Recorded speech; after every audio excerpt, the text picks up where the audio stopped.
Welcome to next gen learning centre. Next gen learning centre में आप लोगों का स्वागत है।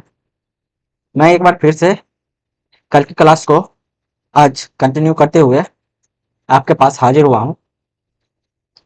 आप लोगों को नेक्स्ट जेन लर्निंग सेंटर में स्वागत है यूट्यूब चैनल के माध्यम से। यूट्यूब चैनल के माध्यम से आप लोगों को फाउंडेशन बैच रनिंग है, जिसमें मॉडर्न हिस्ट्री और पॉलिटी की क्लास चल रही है। आप लोग क्लास को देखेंगे और उसका फीडबैक शेयर करेंगे। सेशन को लाइक और शेयर करना ना भूलें और चैनल को सब्सक्राइब करें और अपने दोस्तों को से करवाएं। आप लोगों को एक बार पुनः फिर से स्वागत है। आइए जल्दी से जुड़िए, लाइव क्लास का बेनिफिट लीजिए। आप लोगों को पता होगा कल टेलीग्राम चैनल पे एक इंफॉर्मेशन शेयर की गई है जो यूट्यूब चैनल के माध्यम से, और यूट्यूब चैनल पे 5000 सब्सक्राइबर मतलब रीचेबल होता है, अचीव कर पाते हैं नेक्स्ट जेन लर्निंग सेंटर। तो आप लोगों को फ्री में फाउंडेशन क्लास जो यूट्यूब चैनल के माध्यम से अभी तक नहीं हो पाया है, जिसमें साइंस, ज्योग्राफी, इकोनॉमिक्स और रेलवे स्पेशल जो अपकमिंग एग्जाम के लिए ये बेहतर होगा। ठीक है, जल्दी से जल्दी नेक्स्ट जेन लर्निंग सेंटर को यूट्यूब चैनल पे 5000 सब्सक्राइबर्स पहुंचाइए। आइए कल की क्लास को रिकैप करते हैं, उसके बाद आगे की क्लास कंटिन्यू करेंगे।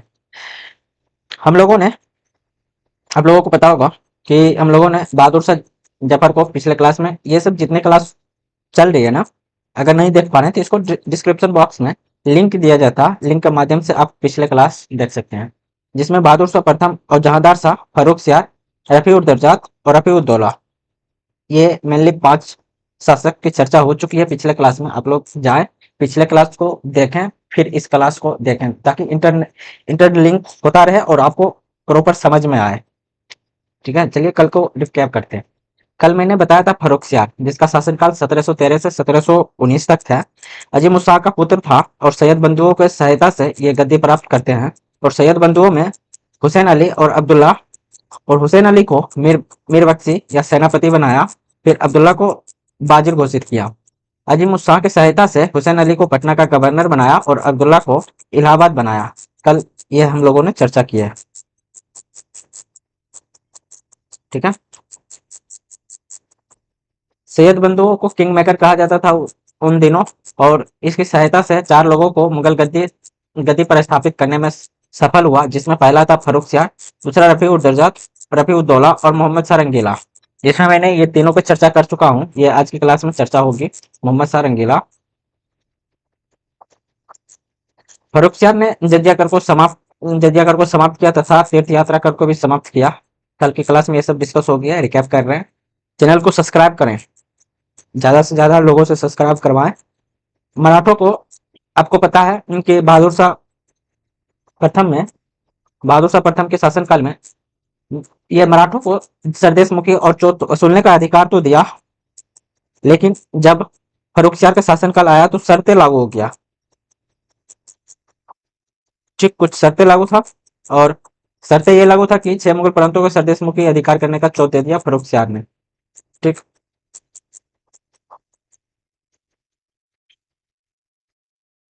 ठीक, शाह ने 5000 घुड़सवारों के साथ समर्थन देने का वचन किया। Farrukhsiyar British east India company को 3000 रुपए के बदले बंगाल में कर मुक्त व्यापार करने का अनुमति दे दिया। ठीक, फर्रुखसियार ने सैयद बंधुओं को मारना चाहता था, लेकिन सैयद बंधुओं ने मराठा पेशवा बालाजी विश्वनाथ के सेना की सहायता से 1719 में फर्रुखसियार की हत्या कर दी।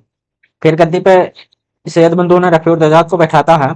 इसकी सहायता से मराठों के साथ समझौते हुए और ये इतना शराब पीते थे कि इसका मृत्यु हो गया। फिर औरंगजेब के पुत्र अकबर के पुत्र निकोसियार विद्रोह किया और रफी उद दर्जात के खिलाफ, जो स्वयं को बादशाह घोषित किया। फिर आगरा के किले को कब्जा कर लिया। रफी उद दौला का पुत्र, रफी उस्मान का पुत्र था रफी उद दौला, और नशा करता था, ये भी नशा करता था और स्वयं को शाहजहां द्वितीय घोषित किया। 35 की बीमारी के कारण रफी उद दौला को मृत्यु हो जाती है। और मरवाड़ जोधपुर के शासक अजीत सिंह ने अपनी बेटी का विवाह फर्रुखसियार के साथ करवाया था। फिर विधवा होने के पश्चात इंद्र कुमार को मुगल हरम से निकालकर वापस हिंदू धर्म को अपनाया और स्वीकार करवाया। ठीक, कल की क्लास में इतना सब कुछ चर्चा हो चुकी थी। आइए, welcome to YouTube channel next gen learning centre में आपका स्वागत है।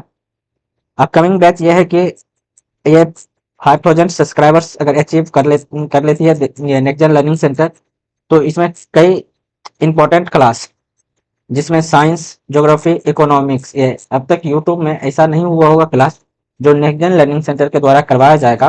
अचीवमेंट है 5000 सब्सक्राइबर। ठीक है, आज की क्लास को शुरुआत करती हैं। और आज की क्लास जो है उत्तर मुगल काल के अन्य शासक चर्चा होगी।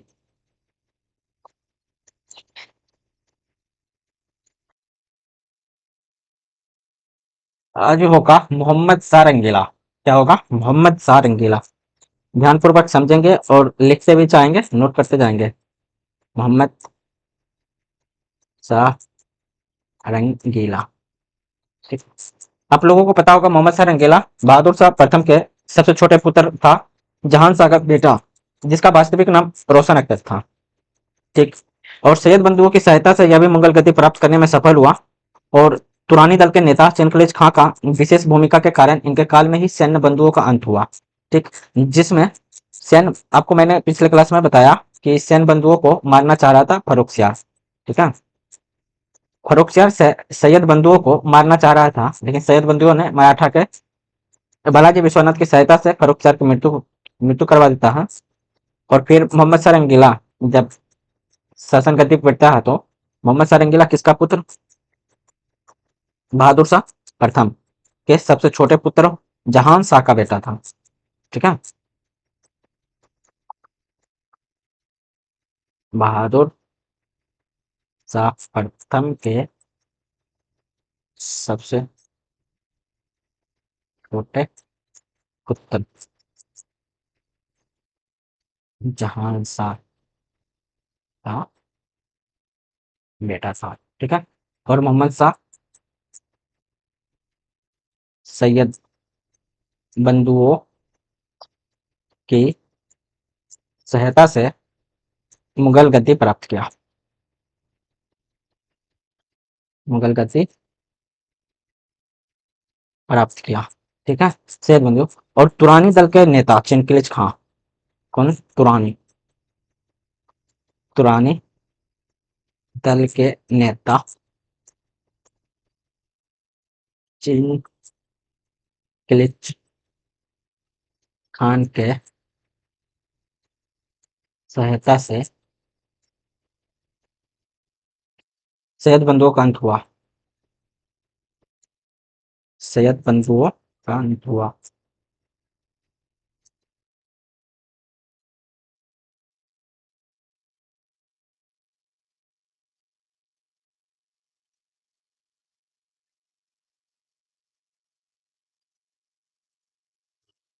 अभी तक मैंने इतना चीज बात किया। क्या क्या बात किया? मोहम्मद शाह रंगीला बहादुर शाह प्रथम के सबसे छोटे पुत्र जहान शाह का बेटा था।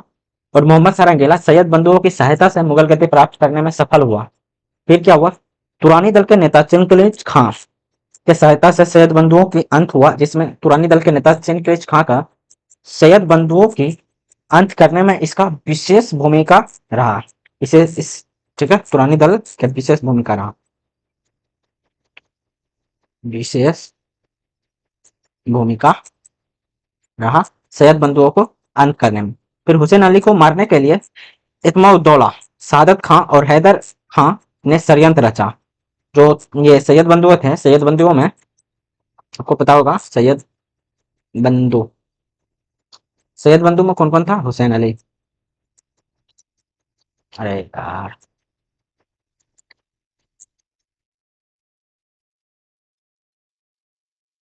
हुसैन अली और अब्दुल्ला खां। अब्दुल्ला खान। ठीक। जब अंत तुरानी दल के नेता चंद्रकलेज खां के विशेष भूमिका के कारण ये मोहम्मद शाह रंगीला के शासनकाल में सैयद बंधुओं का अंत हुआ, जिसमें हुसैन अली को मारने के लिए इत्माउद्दौला, सादत खां और हैदर खान ने षड्यंत्र रचा। किसको? हुसैन अली को मारने के लिए। ठीक। हुसैन अली को अक्टूबर 1720 में चाकू से हत्या कर दी थी। ठीक है, षड्यंत्र कौन रचा था इसको मारने के लिए? षड्यंत्र रचा था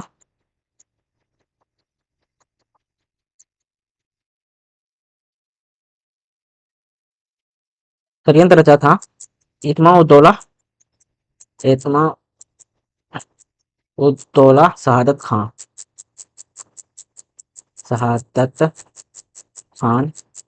प्लस हैदर खान।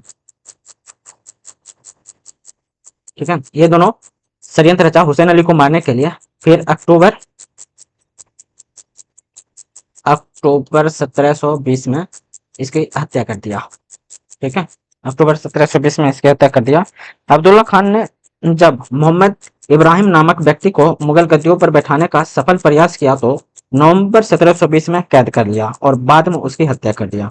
किसको? अब्दुल्ला को। ठीक, अब्दुल्ला को नवंबर नवंबर 1720 में मोहम्मद इब्राहिम नामक व्यक्ति मुगल गद्दी पर बैठाने का सफल प्रयास किया। अब्दुल्ला को कौन?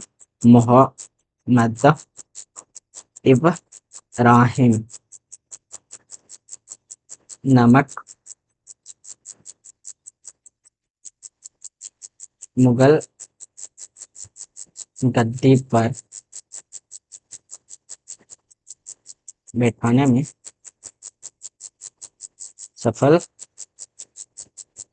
प्रयास किया, जिसमें मोहम्मद इब्राहिम को कैद कर लिया। ठीक है, नेक्स्ट पेज में समझाते हैं। मोहम्मद इब्राहिम को कैद कैद कर लिया, फिर हत्या। ठीक, इतना हुआ। 1722 में चिनकलिज खां को वाजिर या वित्त मंत्री घोषित किया। बहादुर शाह प्रथम ने 1722 को चिनकलिज खां को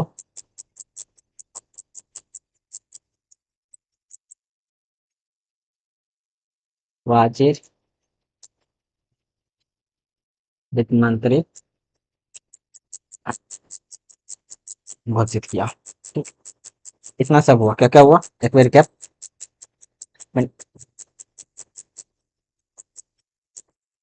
मोहम्मद शाह रंगीला बहादुर शाह प्रथम के सबसे छोटे पुत्र और जहान शाह का बेटा था।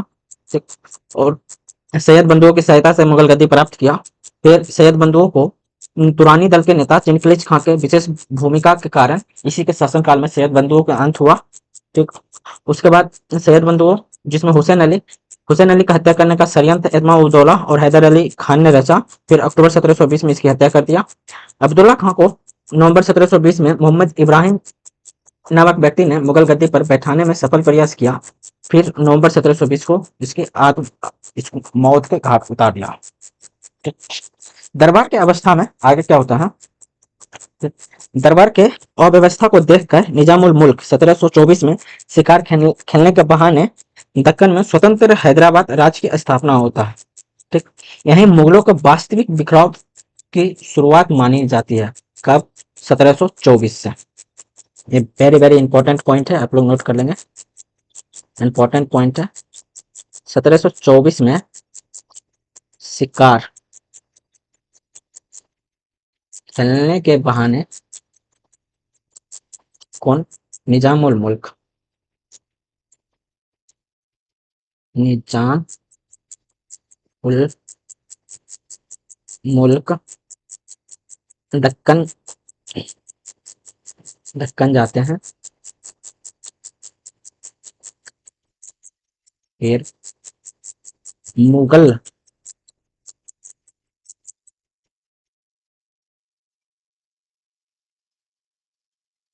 व्यवस्था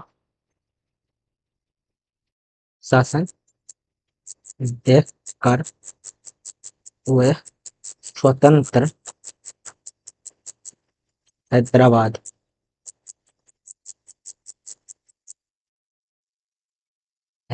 राज्य की स्थापना करते हैं। राज्य की स्थापना करता करता है और मुगल यहीं से मुगल साम्राज्य का वास्तविक बिखराव आरंभ हुआ। ठीक है, क्या हुआ? 1724 में मुगल दरबार में अव्यवस्थित शासन देखकर ठीक निजाम उल मुल्क दक्कन शिकार खेलने जाते हैं, तो वहीं पर स्वतंत्र हैदराबाद राज्य की स्थापना करता है। फिर मुगल साम्राज्य की मतलब वास्तविक बिखराव की यहाँ से शुरुआत या प्रारंभ होना स्टार्ट हो जाता है। आपको पता है, इसके साथ ही हैदराबाद के निजाम उल मुल्क अवध अवध भी स्वतंत्र होता है। अवध का शहादत खां, ठीक, जिसमें आपको पता है हैदर खां और इत्माउद्दौला शहादत खां ये अलग थे व्यक्ति जिसने हुसैन अली को मारने के लिए षड्यंत्र रचा था। फिर होता है बंगाल मुर्शिद कुली खां, बंगाल मुर्शिद कुली खान। फिर भरतपुर, राजस्थान का भरतपुर, चूड़ामन एवं बदन सिंह, बदन, ये सब लोग स्वतंत्र राज्य की स्थापना करता है। मार्च 1737 में मराठा पेशवा बाजीराव प्रथम 500 घोड़े के साथ दिल्ली पर चढ़ाई चढ़ाई कर देता है। और इसी के दरमियान क्या होता है, मराठा का पेशवा बाजीराव बाजीराव प्रथम 500 घुड़सवारों के साथ दिल्ली पर चढ़ाई कर दे कर दिया। क्या इसी के साथ कब, ये मार्च 1737 में, 1737 में क्या हुआ, मराठा पेशवा बाजीराव प्रथम 500 घुड़सवारों के साथ दिल्ली पर चढ़ाई कर दिया। किसके शासनकाल में, बहादुर शाह प्रथम, बहादुर ये क्या बोलते हैं, मोहम्मद शाह रंगीला के शासनकाल में।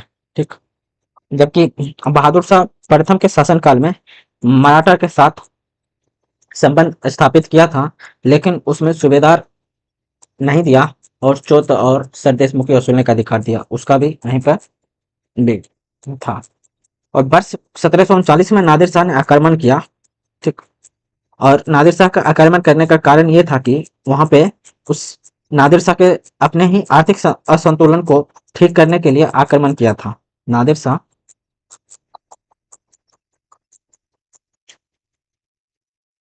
वर्ष 1739 में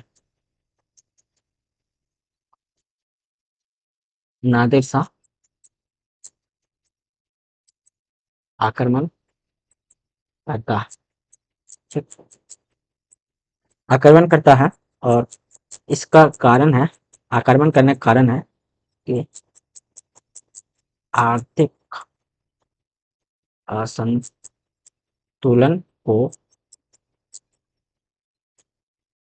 ठीक करना। ठीक, नादिर शाह के शासन में, नादिर शाह के राज्य में आर्थिक असंतुलन बढ़ जाती है और उसको ठीक करने के लिए ये आक्रमण करता है। इस युद्ध में मुगल का हार होती है। इस युद्ध में मुगल की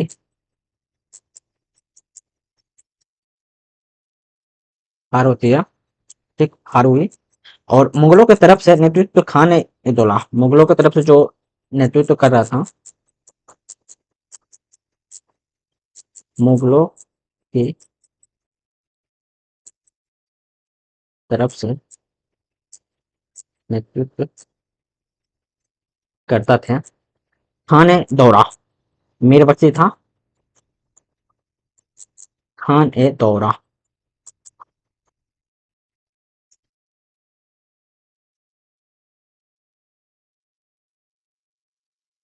मीर बख्शी, ठीक, खान ए दौरा और सादत खां वाजिर शामिल था। सादत खां जो वाजिर, ये सब शामिल था, जिसे नादिर शाह के युद्ध, और ये युद्ध करनाल का युद्ध कहा जाता था। क्या, करनाल का युद्ध। 1739 में नादिर शाह जब आक्रमण किया, भारत पर आक्रमण किया, ठीक है, करनाल का युद्ध कहा जाता है। और मुगलों की तरफ से खान दौरा जो मीर बख्शी था और शहादत खां वाजिद, ये दोनों के नेतृत्व में इससे युद्ध हुआ। ठीक ठीक, परंतु मुगलों की हार होती है। मुगलों की हार होने के बाद निजाम उल मुल्क को वार्ता के लिए भेजा जाता है। उससे पहले देखे तो ये खान दौरा को मार दिया जाता है। ठीक, शहादत खां को बंदी बना लेता है। क्या होता है इस युद्ध में? इस युद्ध का परिणाम खान दौरा को हत्या कर दिया और शहादत खां को बंदी बना लिया। बंदी बना लिया। इसके फलस्वरूप ये होता है कि निजामुल मुल्क को वार्ता के लिए भेजा जाता है।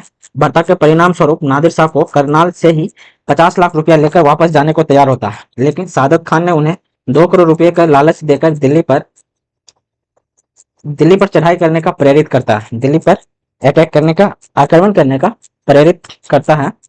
और फिर क्या होता है कि अटैक करने के बाद वो सादत खां स्वयं को मीर बख्शी बनना चाहता था। अटैक करने का पर्पस क्या था? सादत खां को मीर बख्शी बनना था। अटैक करता है, उसे इतना धन प्राप्त होता है नादिर शाह को, लगभग 70 करोड़ संपत्ति, तख्त ताउस, मयूर सिंहासन और कहनूर हीरा प्राप्त किया। दिल्ली में लगभग 57 दिन रुका। सादत खां के षड्यंत्र का पोल खुल जाने के कारण आत्मग्लान या आत्महत्या कर लिया। नादिर शाह ने वापस जाते समय मोहम्मद शाह को पुनः मुगल सम्राट घोषित कर संपूर्ण अधिकार प्रदान कर दिया। इतना थी मोहम्मद शाह रंगीला का कहानी। समझ में आया तो लाइक करें, सेशन शेयर करें। ठीक है, यहाँ पे बेस्ट से बेस्ट दिया जाता है। नेक्स्ट जन लर्निंग सेंटर को सब्सक्राइब नहीं कर पा रहे, ये बड़ी दुख की बात है। ठीक है, आप चैनल को ज़्यादा से ज़्यादा सब्सक्राइब करें। मैंने बताया कि करनाल का युद्ध 1739 में होता है। नादिर शाह और मुगल के साथ, नादिर शाह मुगल के साथ आक्रमण, ये मुगल पर आक्रमण करता है, परंतु यह आर्थिक असंतुलन को ठीक करने के लिए अटैक करता है। ठीक, इस युद्ध में मुगल का हार होती है, जिसमें खान दौरा जो मुगलों की तरफ से नेतृत्व किया, सादत खां, खान दौरा को हत्या कर दिया और सादत खां को बंदी बना लिया। बंदी बनाने के दरमियान निजाम उल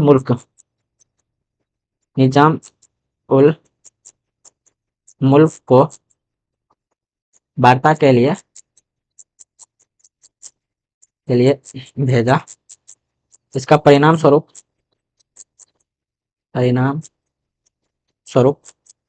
50 लाख रुपया लेकर करनाल से ही जाने को नादिर शाह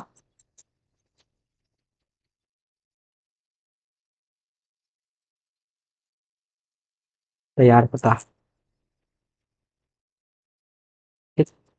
होता और वाजिर था, जो वाजिर या वित्त कौन, वाजिर या वित्त कौन था? जल्दी से कमेंट करेंगे। वाजिर या वित्त किसको बनाया गया था मुगल दरबार में? सादत खां।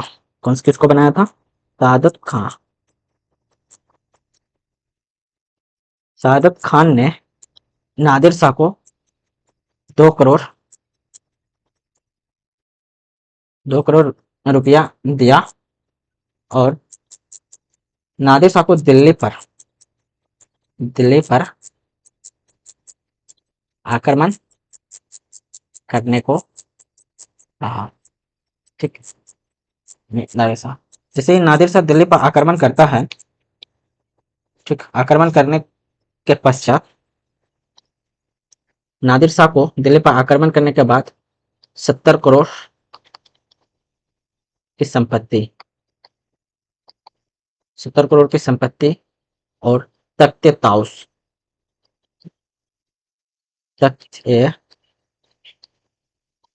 ताउस और मयूर सिंहासन,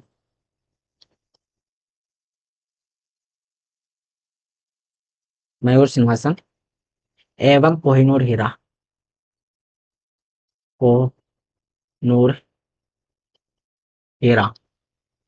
प्राप्त किया नादिर शाह। कौन प्राप्त किया? नादिर शाह। नादिर शाह को दिल्ली पर आक्रमण करने के लिए प्रेरित कौन किया? सादत खां। सादत खां 2 करोड़ रुपया देकर नादिर शाह को दिल्ली पर आक्रमण करने के लिए कहा, जिसमें 70 करोड़ संपत्ति, तख्त ताउस, मयूर सिंहासन एवं कोहिनूर हीरा प्राप्त किया। फिर दिल्ली में लगभग 57 डेज रहता है। और एक बात यह हुई कि सादत खां की पोल खुल जाती है। सादत खां की पोल खुल जाती है,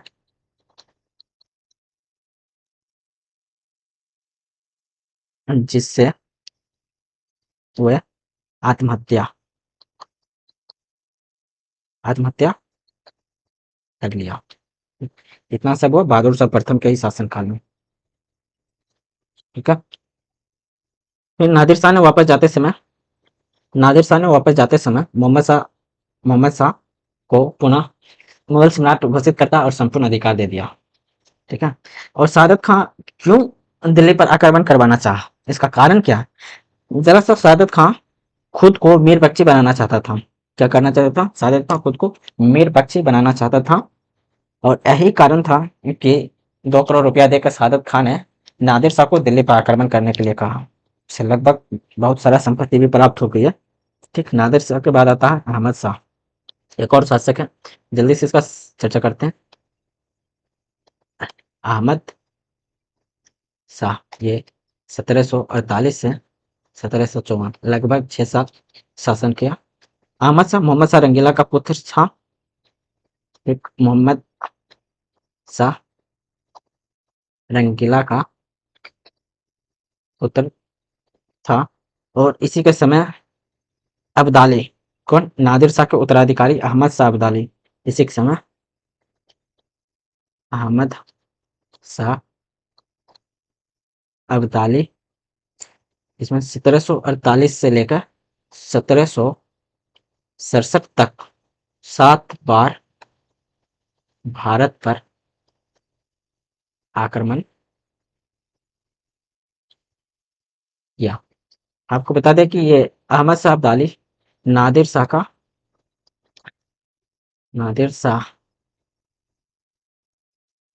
अब्दाली का उत्तराधिकारी है। ठीक है। उत्तराधिकारी था। ठीक है। और अब्दाली का प्रथम आक्रमण पंजाब के खिलाफ हुआ। ये 7 बार हुआ, तो प्रथम जो था, प्रथम पंजाब और अंतिम सिक्कों के विरोध था। सिक्कों के विरोध था। ठीक। इसके बाद इतना ये अहमद शाह रंगीला के काल में। ठीक है। अहमद शाह का आक्रमण किया था, भारत पर आक्रमण किया, जिसमें 7 बार हमला हुआ भारत पर। ठीक। मोहम्मद शाह रंगीला का उत्तराधिकारी था। ठीक है। एक बार रिकैप करते हैं, उसके बाद क्लास को द एंड करेंगे। ये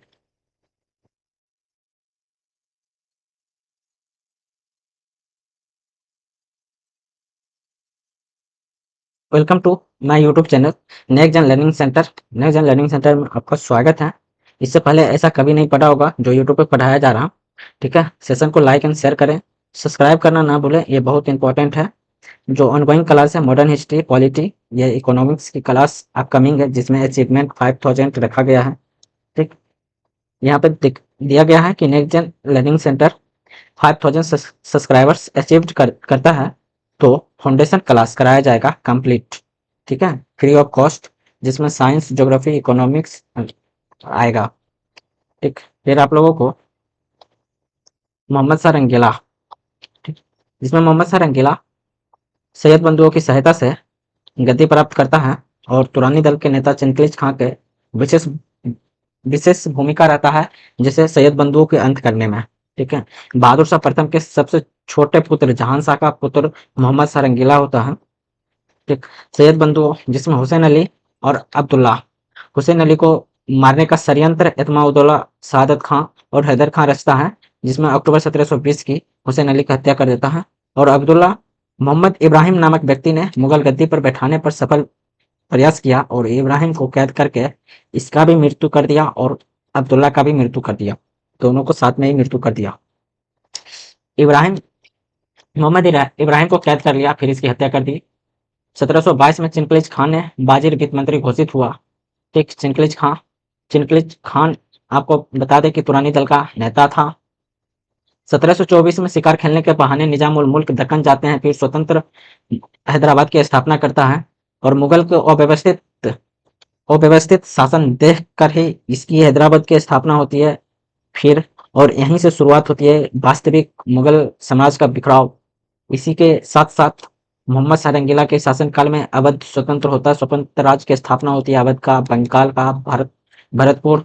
ठीक, मराठा पेशवा बाजीराव इसी के समय 500 घुड़सवारों के साथ दिल्ली पर चढ़ाई कर देता है मार्च 1737 में। 1739 में नादिर शाह हमला करता है, भारत पर आक्रमण करता है, और आक्रमण करने के वजह है कि आर्थिक असंतुलन था नादिर शाह के राज्य में, उसको ठीक करने के लिए भारत पर आक्रमण किया, जिसमें मुगलों की हार होती है। और मुगलों की तरफ से नेतृत्व कर रहा था खान दौरा सादत खां, जिसमें खान दौरा को मौत का घाट उतार दिया, जो मीर बख्शी था। सादत खां वाजिर था, इसे बंदी बना लिया। सादत खां बंदी बनाने के बाद निजामुल मुल्क को वार्ता के लिए भेजता है। इसका परिणाम ये निकलता है कि 50 लाख रुपया लेके करनाल से ही नादिर शाह वापस जाने को तैयार हो जाता है, लेकिन सादत खान ने 2 करोड़ रुपए के लालच देकर दिल्ली पर आक्रमण करने को कहा। दिल्ली पर जैसे ही आक्रमण किया तो 70 करोड़ की संपत्ति, तख्त ताउस, मयूर सिंहासन एवं कोहिनूर हीरा प्राप्त किया नादिर शाह ने। फिर दिल्ली में लगभग 57 दिन रहा और सादत खां की पोल खुल जाने के साथ ही सादत खां ने आत्महत्या कर लिया। सादत खां 2 करोड़ रुपया दिया नादिर शाह को दिल्ली पर आक्रमण करने के लिए, इसी का पोल खोलता है। एक्चुअली सादत खां मीर बख्शी बनना चाह रहा था, इसीलिए दिल्ली पर आक्रमण करवाने का प्रयास किया और सफल भी हुआ। अहमद शाह 1748 से 1754 तक इसका शासनकाल होता है, जिसमें मोहम्मद सारंगीला का पुत्र है। अहमद शाह अब्दाली इसी के शासनकाल में भारत पर 7 बार आक्रमण करता है। प्रथम पंजाब होता है, परंतु अंतिम सिखों के साथ विरोध होता है। अहमद शाह अब्दाली नादिर शाह का उत्तराधिकारी है, उत्तराधिकारी था, उत्तराधिकारी था।